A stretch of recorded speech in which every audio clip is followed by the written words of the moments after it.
So we're gonna do a little reaction video here.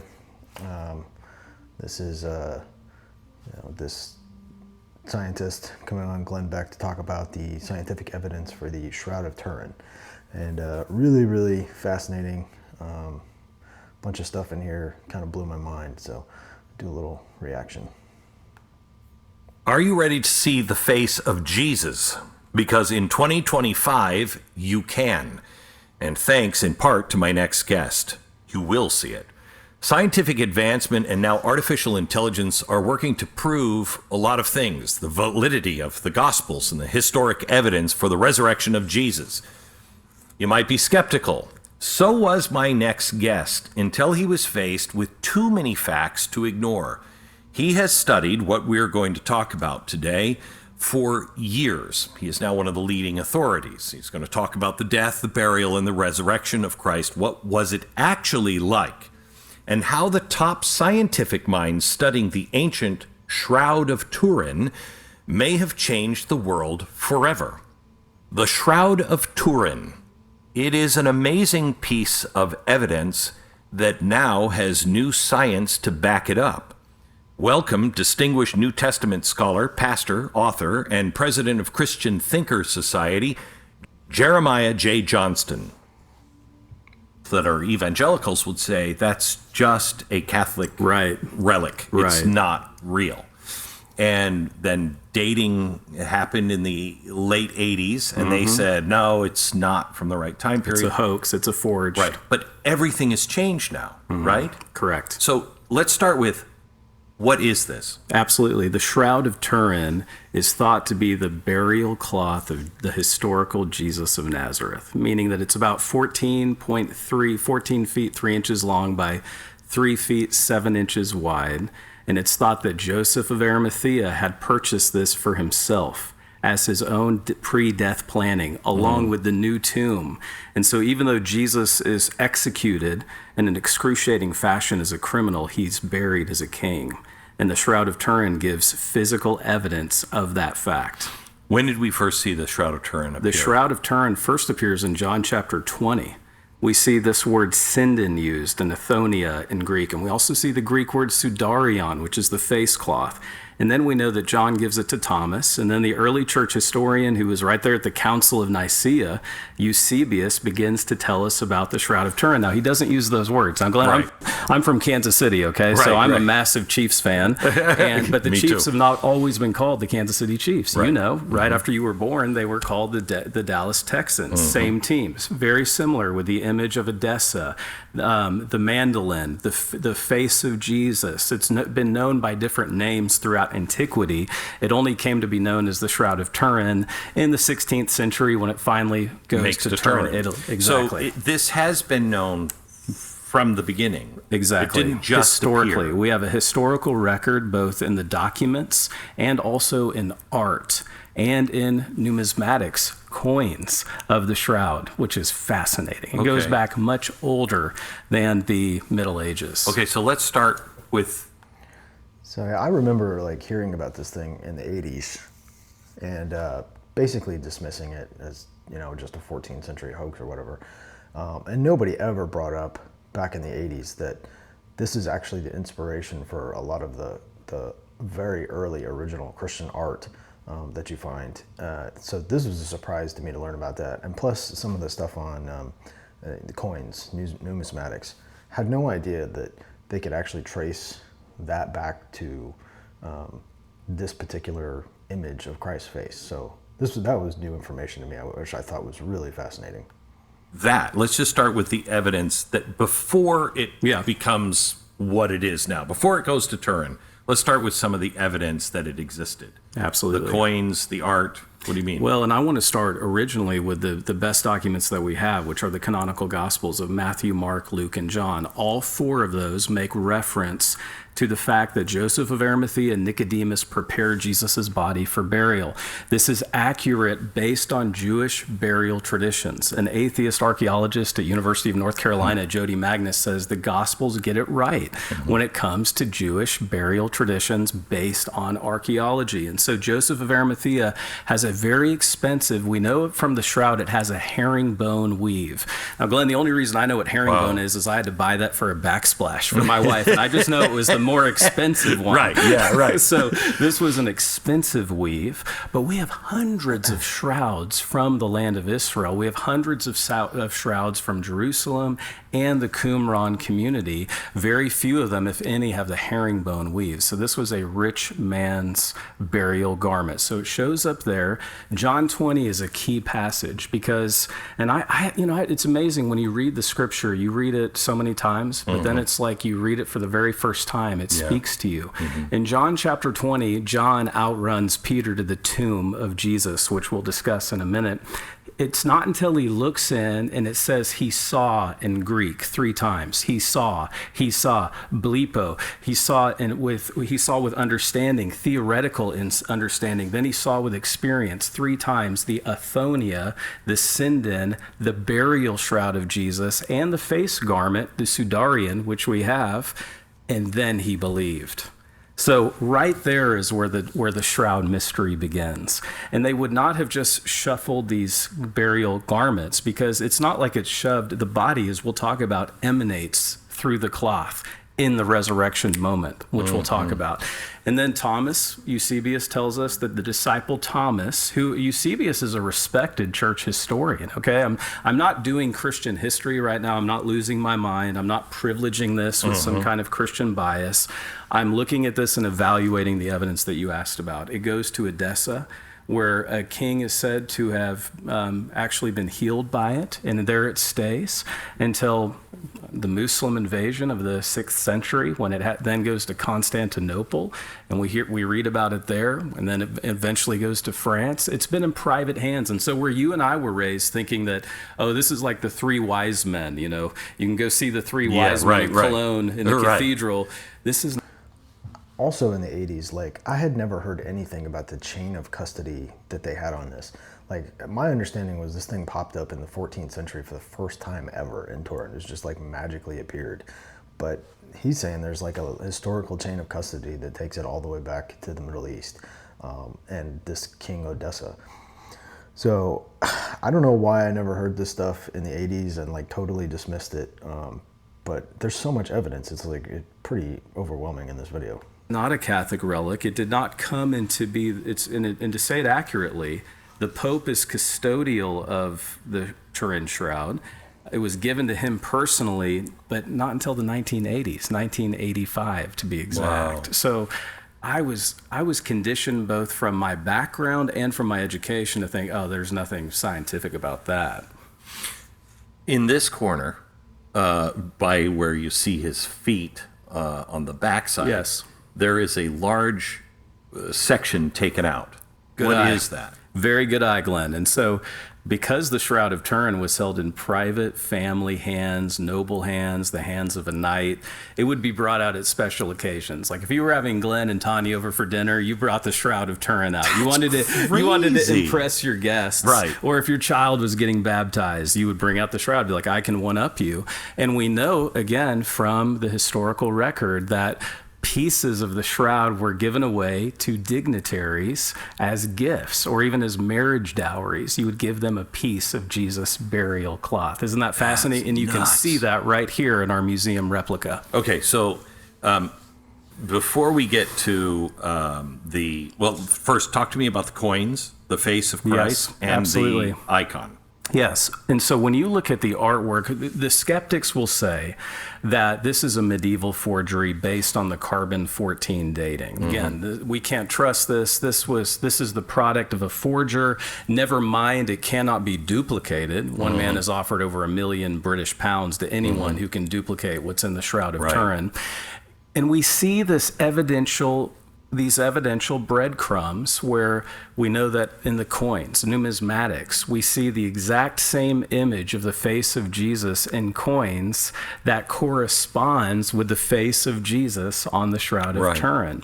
And then if you go to Sinai and you begin to see the icons and art, you see that all of the earliest art of Jesus that we have, he's bearded, I want to correct people who think that Jesus didn't have a beard. No, he would have taken the Nazarite vow, and his Right. beard probably would have grown 21 inches during his 3.5-year ministry that we know from the Synoptics and John's Gospel. So he was a bearded man. He was a physically fit man. I'm a historical Jesus scholar, so I've given my life to study the historical Jesus. Jesus probably walked somewhere around 15 to 20,000 miles in his lifetime. If you add up all of his trips to Jerusalem, this is a strong man. This is a man's man. And we see all of that reflected in the iconography and the earliest Christian art. We see that in the icon at Sinai. What is the most famous icon painting of his face that's like split in half, right? Yes, this is fascinating because I actually have a dear friend, Doug Powell, who's taken that icon and the image of the shroud, and he's put it in Mid-Journey AI to produce what I think is the best, closest image of the face of Jesus. And it is a Semitic man. It is a man from the land of Israel. It's not the effeminate Jesus of medieval Christian art.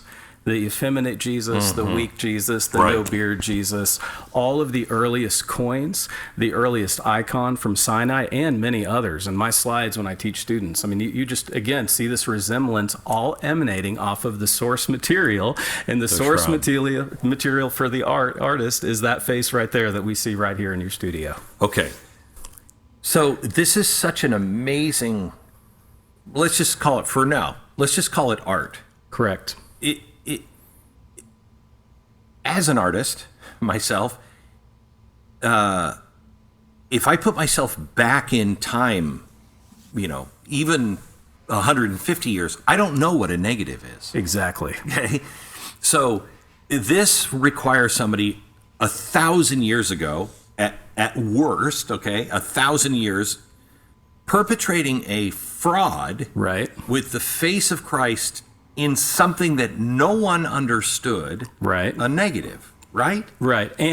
And we're just getting started. We haven't even talked about the pollen. We haven't talked about the blood type. Right. I mean, for this to be a work of a forger, the best modern scientists, and Glenn, I want to be clear when I say this, 500,000 interdisciplinary hours have been spent studying this object by 63 different academic disciplines. Yeah, this is amazing. So this is literally the most studied ancient artifact in the world. I had no idea like how much time and energy had been put into scientific study of this because I totally dismissed it in the 80s. I was convinced based on the carbon dating and what they said in the 80s that this was just nothing, just a forgery. And like they brought up the point about how some, $1 million to duplicate it. Some guy you have to look this one up, but some guy said that he did, and I went and looked at what he supposedly duplicated, and it looks like a crappy kid's drawing. So definitely was not successful there. 63. I have one academic discipline as a historian, as a first century scholar. 63 different academic disciplines cannot explain how there is an image in the Shroud of Turin. They cannot explain it. So let me go to, in 88, they said this was a forgery. Yes. And it came from that corner, the Right. opposite corner. Yes. Tell me what happened. In that corner, in the top left, if you're looking at the shroud, this is the very infamous corner. 3 different labs received a piece of the shroud about the size of our pinky, okay? And they carbon dated that source material. And if you look at the original STURP team's finding, that's the Shroud of Turin Research Project, they explain exactly what happened. Many of these men have published, and women have published, peer-reviewed journals, not in popularizers, but peer-reviewed journals interacting with the carbon-14 dating. And what we can say, Glenn, unequivocally is the carbon-14 dating is totally erroneous. And we know that because they took patches. The shroud has survived at least 3 fires, but specifically in the 16th century, in the mid-1500s, the shroud survives a fire in Chambéry, France. And there the nuns not only sewed in these triangles. See all the triangles for the benefit of our audience as well? The fire almost took the shroud. It was folded in a box. And so those horizontal black lines, those are scorch marks, okay?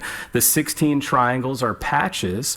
But we also, the evidence tells us that the nuns also patched the fraying edges of this 0.3 millimeter thick fine linen shroud. Unbelievable. And they did a technique, and again, anyone can read this, okay? All you have to do, we learn from everyone, but don't ever let anyone think for you. You can see that there is cotton that is invisibly woven into the patchwork of the fibers of the linen shroud. So let me be clear.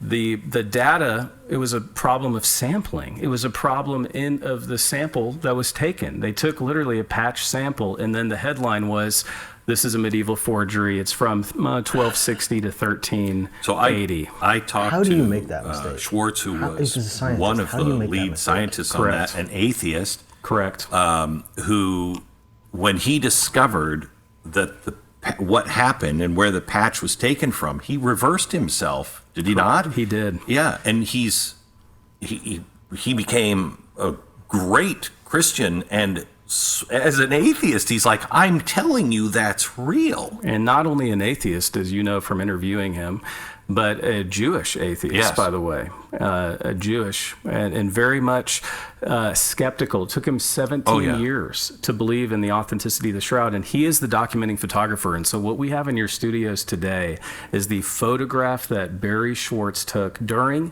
the 5 days, 120 hours that the scientists had access to the shroud. The only time it's ever happened in history was that moment. And this photograph is based on the shroud. And it's actually printed on linen. That's right. It's printed, and we can actually go up and touch remarkable. it. We can feel it. And what's phenomenal about it is when you hold up, and I love doing this with audiences and with students, when you invert your iPhone, or for those that have Androids, however you do that, when you invert your phone and you look at the picture of the crucified man, you see it in the negative. He's actually photopositive. That's the fascinating thing. This is actually the sepia tone, faint image that looks like a dirty sheet is actually the photopositive. When we see the negative, we see the man in the positive. Right. And what we're seeing is the moment of resurrection. If you were faking this back then, you would not have made it this faint. No. Because honestly, I could look at that sheet and look at it for a long time and then wonder, am I seeing a face there? Is that, this is so unbelievably subtle.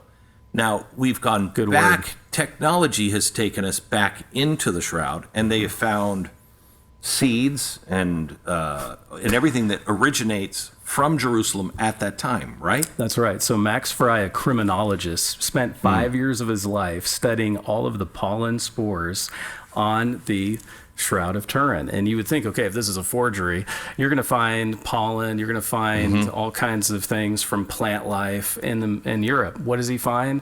The majority of the pollen found blooms in Jerusalem, and it doesn't bloom year-round. It only blooms around the springtime, Wow. Passover. We know we can date, based on the historical record, Jesus' death by crucifixion, which is the best established fact of the ancient world. He dies by Roman crucifixion April 3rd, AD 33. So this is totally unfakeable. Like somebody in the 1400s probably was not even aware of like pollen.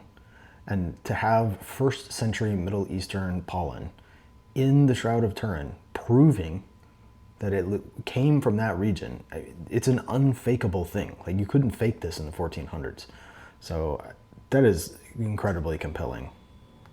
Springtime. And so there's 2/3 of all the pollen spores are from specifically Jerusalem. And again, this is a criminologist, not a theologian. Max Fry saying, I've given 5 years of my life to this. How would you fake that if you were a forger? And then, And how would you even know how to fake that back then? You wouldn't. That's the point. And this is where I want to just share with you, Glenn. The Shroud of Turin is the most lied about artifact from antiquity. There's not a close second. Scholars, Bible scholars, dismiss it. I'm sitting in Keble College, Oxford Faculty of Theology, where I would go to attend Faculty of Theology, led by Marcus Bachmuel.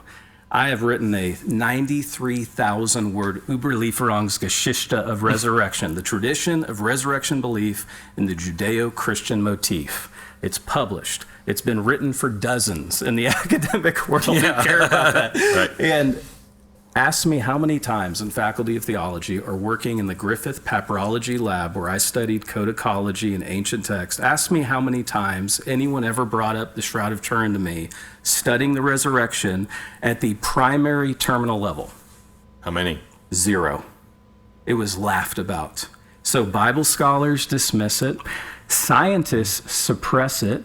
The British Museum, which is tied into one of the three, I mentioned the three Oxford labs that did the carbon-14 dating. You can look at the peer-reviewed journal. For over 20 years, they suppressed the raw data.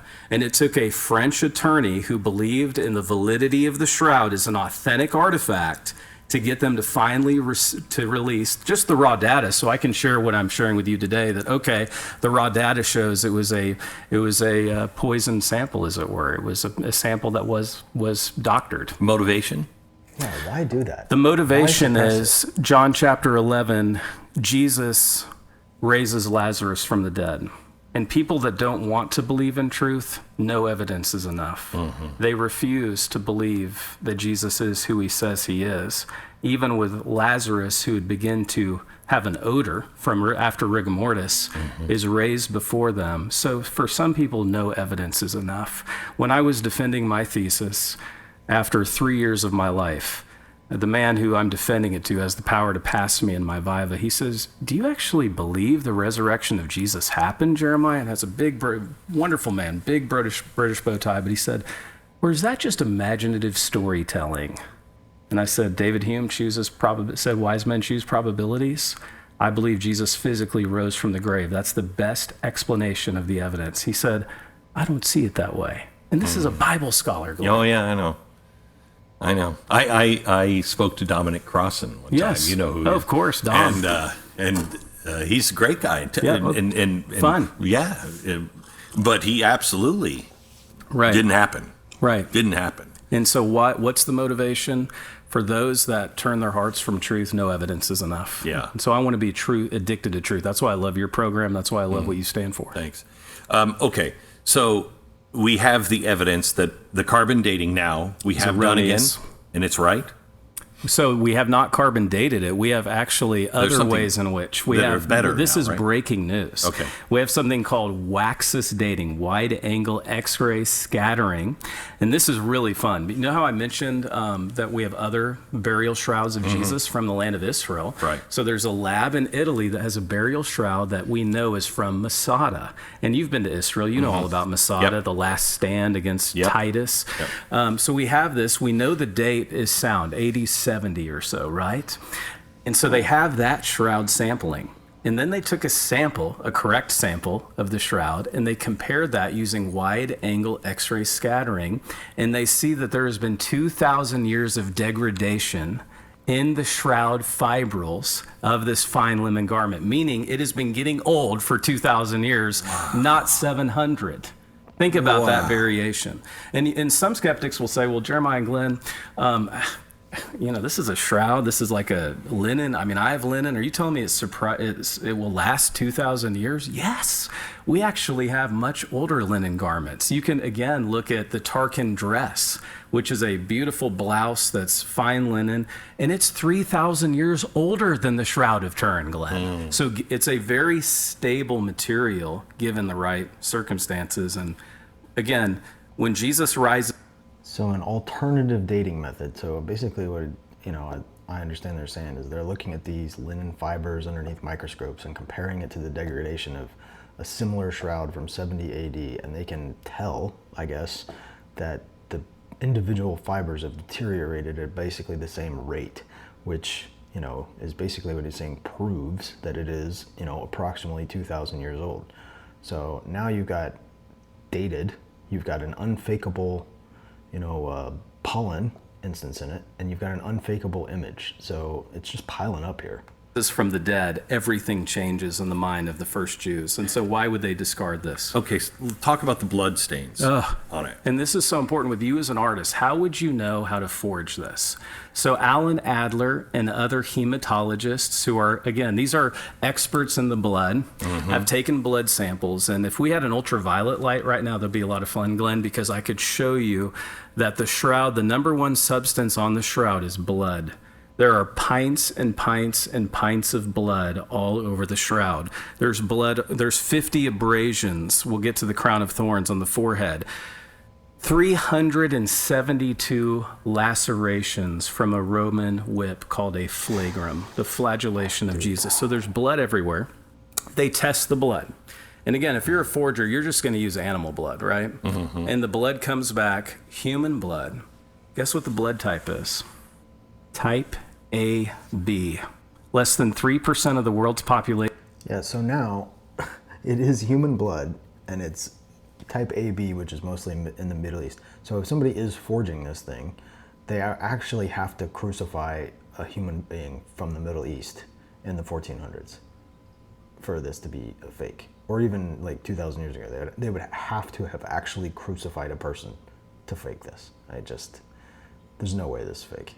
Has type AB blood, and it is found primarily in the land of Israel. And it's male blood. They've tested the chromosomes. Some people are like, well, could we take the blood and, clone Jesus? No, we don't. That can't be done. I don't recommend that experiment anyway. But it just shows, again, the scriptures say, fully God, fully man. And we see that evidence in the blood. Now, the interesting thing is, when we were walking through it, the lance wound in the side is right there in the Shroud of Turin. We'll talk about this in the way that Jesus died in excruciating fashion. When they look at that blood they tested, and that is post-mortem blood. He was already dead. That blood is tested differently than the blood on the rest of the shroud. And that is consistent. Pilate is shocked based on the historical record that Jesus had died so quickly. Jesus dies in 6 hours, which shows you the particular brutality that he went through in the scourging and also beating in the house of Caiaphas, etc. And yet we know, based on the blood samples, that this is post-mortem blood. So again, if you're going to fake the shroud, you've got to kill a guy. His blood needs to be post-mortem blood, and then you need to slap that on the spear wound. That's nuts. Exactly. It takes and no one would have thought 700 years ago. Right. So how do you explain, or can we explain? I've always thought of the shroud, because it's a negative, as he is resurrected, it's just like a flash of light, of energy, that just imprints on this. Yes. Is there another explanation for this? Again, another scientist, another school is given 5 years to study this. Just the amount of electromagnetic energy or even radiation it would take to produce an image on a shroud like this. But the fascinating thing is the timing, because when they sample it, it takes a lot of time to get the image on the shroud, but then the shroud would burn up almost instantaneously. So we know the image of the shroud based on 5 years of study on light. And again, you can read all this. It's fascinating. We know that it happened in 1/40th of a billionth of a second. Oh my gosh. 1/40th billionth of a second. And it took 34,000 trillion watts of energy emanating from the body. So 34,000 trillion watts of energy. So I did not have any frame of reference for like what that actually was. So I went to Grok and I asked, let's try that. 34,000 trillion watts.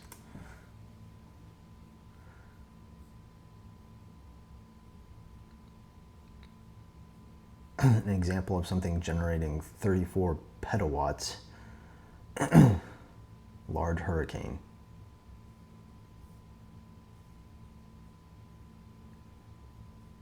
So it's more than the global electricity energy capacity in 2023. So this is an impossible energy output for humans to fake. Energy I don't know, emanating from the body in a flash of 1/40th of a billionth of a second to produce that image. So in other words, God took the first selfie. Wow. And at that, kind of a stupid. It left an imprint. That is the moment it would have been of Jesus' physical, bodily resurrection, Sunday morning, April 5th, AD 33. It's at that moment. And then it's the fall through theory that the sheet, essentially the body flashes alive and the sheet falls through and Jesus is up. He's walking physically. So they have checked for all other kinds of paint and everything else. And go ahead. You would appreciate this as an artist. When you look at the findings of the STURP team, After 3 years, they did their research over 5 days, 1978. They took 3 years to publish their findings. I mean, this was very well organized. We'll talk about the 3D encoding in the image as well from the VP8 analyzer. We'll talk about that. That's fascinating. But when the STURP team came out and they published their findings, they said, we cannot explain it. And listen carefully, no pigment, no dye, no paint, no oxidization from old paint, nothing. Barry Schwartz and all of the, and again, these are not theologians, Glenn. Right, I can't make this more clear. These are people from Sandia Labs, the Air Force Academy, physics professors. They went in and were having drinks in the lobby joking about, I remember it was John Jackson who said, give me 15 minutes with the shroud and the scientific method and I'll prove it's a hoax. And he died, he's become the great defender of the shroud in all of his publications. And so no pigment, no dye, no paint. The best scientists from the Jet Propulsion Labs cannot tell us how there's an image in that cloth. And it's superficial. This is the fascinating thing. And it took me a while in my research to really, truly appreciate this. The image is razor thin. The blood, when we were walking through the shroud, we can see the blood everywhere. The blood saturates the linen. And there's around 70 to 150 fibers in a single linen thread, okay? The image is only on 2 to 3 of those fibers superficially. So it doesn't go all the way through. The image doesn't go all the way through. So this is wild because, I don't mind admitting, like, one of the biggest, like, stumbling blocks for me as a Christian for a long time, I was pretty apostate as a Christian because there were about 5 things that I'd, like, had a real difficult time with. But one of them specifically was, why is there no physical evidence of the actual resurrection?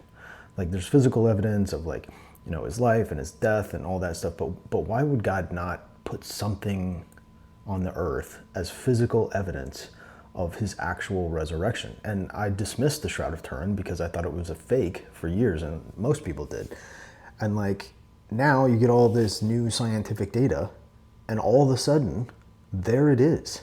There is the physical evidence of an actual moment of resurrection. The proof. It's always been there. People just don't want to believe it. And, like, I just didn't believe it because I trusted scientists. And now, I guess I'm trusting scientists again with this new information. But this whole thing that, like, really caused me to be, like, skeptical in my faith, that, there was no physical evidence. There is physical evidence. I'm completely convinced of it. It's there superficially, and it's inside 2 to 3 of these fibers that make up the single thread of the weave. Wow. And then the blood goes through all of it. Soaks through all of it. So the blood came first. We know that. Jesus is there. He's wrapped. His body is bloodied. And again, in Jewish burial traditions, when someone died, you buried them that day before nightfall. Remember, they're wanting to bury him before Passover. The Sabbath is coming. They have to quickly bury him. They quickly ask Pilate for the body of Jesus. He's wrapped. And yet there's no decomposition on the body either. And you ask, and here we have this beautiful replica of the crucified man of the shroud. And you say, Jeremiah, why does it look like his knees are bent and his head is like on a pillow? Well, his body is in a state of rigor mortis. We know rigor mortis lasts 40 hours, some say longer. Based on my scholarship, Jesus is in the tomb no more than 39 hours. So he is stiff and hard. Yep. And then the body starts to relax after 40 hours? After 40 hours, but they're, and not just to relax, that's when bodily fluids begin to break down. Yeah, okay. So we know that his legs were up because you don't see the back of his knees. Yep, you only see the right side more clearly than the left. And again, not a single bone on his body is broken. And again, that goes against Roman crucifixion. Most of the time, broke the legs. They would break the shins. They would start there. And we also notice when you look at this that his body is in this shape. His arms are elongated. I don't know if you picked up on that with your artist's acumen, that his arms seem almost too long. Too long. Do you know why, Glenn? His shoulders have been dislocated. He's asked to carry the patibulum. That's the cross beam. So I want to correct people. He's not carrying the whole cross. That would have been like 300 pounds. Correct. He's asked to carry the patibulum, just the cross beam. And he might have been chained to other criminals in this processional that goes outside of the city. He falls, he collapses, and it leads to more abrasions on his shoulders. And so on the back, do you see all the abrasions? Those are from when not just he falls, and he drops the crossbeam, that's when we believe that his shoulders were dislocated. He hangs on the cross, his shoulders are dislocated, and that's why his arms are elongated in rigor mortis. Oh my gosh. Let's talk about what we can learn about crucifixion from this. Was it normal to be this brutalized? No, this is fascinating. And it's kind of odd to say that I'm an expert in Roman crucifixion, but that's one of my areas of expertise. And Jesus dies in a particularly demonic, shameful, heinous way. Yeah. He's brutalized as he goes to the cross. And we've brought some crucifixion elements So here. let's bring these Glenn. up here. So you have the scourge, the spear, the nails, the crown of thorns, which is Be careful, because just horrifying. these are actual Bethlehem thorns, and they're like nails. So often, we'll start with the crown of thorns. When we look at art, we believe that Jesus is wearing some kind of sweatband or So yeah, I mean, that's primarily like the scientific evidence portion of this, which is really what I just wanted to kind of react to. But the rest of it, he goes into just, horrific details of the crucifixion and historical accuracy and things like that, which is all fascinating. We definitely recommend like watching this full video. But I mean, just think about, from a scientific perspective, what this guy just proved. He presented scientific evidence showing that the linen shroud is in fact 2,000 years old, contradicting the carbon-14 dating from the 80s where everyone dismissed this as a fraud. He showed that there is pollen on it from the first century Jerusalem around the springtime during the Passover, which would have been completely unfakeable. Another thing, proving that it comes from the right region. Proved that the blood on it is human blood, AB. So most likely from a Middle Eastern Semitic man. So if somebody was faking this, they would literally have to have crucified somebody from the Middle East. And they showed that there is both post and pre-mortem blood on it in the right places and associated with the gospel story as it actually is. And then the most fascinating thing of all is the energy output required to generate this image that is done without any kind of inks or paints or whatever is beyond human capacity to generate electrical power on the planet right now. Like, I don't know how you can take all of that information and come to any other conclusion other than this is authentic. I really just don't. No. So for me, I just didn't think this thing was real forever. And then just in the last year when this came out, I mean, you want to talk about like reinforcing my faith and like, I don't know, maybe this is one of those things that God has provided towards the end of time here for, people to be reinforced in their faith, when science is supposedly eliminating all the need for God, which is absurd. You get something like this that shows that, God is basically science too. Like he absolutely created and controls everything. So great, just absolutely great stuff. Great interview. Definitely encourage you guys to go watch the whole thing. I'll put a link in the description. Have a good one, YouTube. Scouts out.